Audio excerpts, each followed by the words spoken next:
આપણને માળા પહેરતા શરમ લાગે છે, આપણને તિલક કરતા શરમ લાગે છે.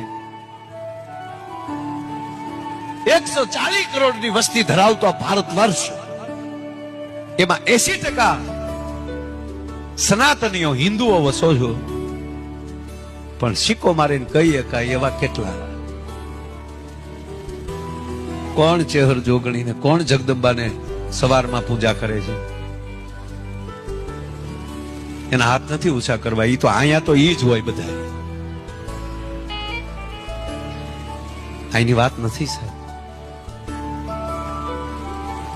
આ દેશના ભૂદેવોએ, આ દેશના ઋષિઓએ, આ દેશના સંતોએ, આ દેશના મહાપુરુષોએ એટલું કીધું કે આપણે તમે આખે આખું શિવ પુરાણ ન વાંચી શકો, પણ સવારના પોરમાં કપૂર ગૌરવ કરુણાવતારમ સંસાર સારમ ભુજગેન્દ્ર હારમ સદા વસંતમ હૃદયાર વિંદે ભવમ ભવાની સહિતમ નમામી યાતે રુદ્ર સિમાતન ઘોરા પાપ કાસિની તયાસ્તનમાં સંત મે આગિરી સંતા પિશાચ સિંહ.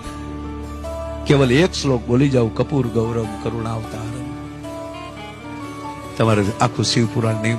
સવારના પોરમાં એક શ્લોક, હાથમાં અગરબત્તી લઈને બેસી જાઓ, હાથમાં દીવો લઈને બેસી જાઓ. મંગલમ ભગવાન વિષ્ણુ, મંગલમ ગરુડ ધજનમ, મંગલમ પુંડરીકાષ્ટમ, મંગલાય તનો હરિ.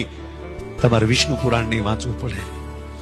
સર્વ મંગલ માંગલ્ય શિવે સર્વાર્થ સાધિકે શરણે ત્રંબકે ગૌરી નારાયણી નમસ્તુતે. આ એક શ્લોક બોલી જાઓ, તમારે દેવી ભાગવત નહીં વાંચવું પડે. એટલી કૃપા તમારામાં આ 3 શ્લોકમાં ઉતરી જાય.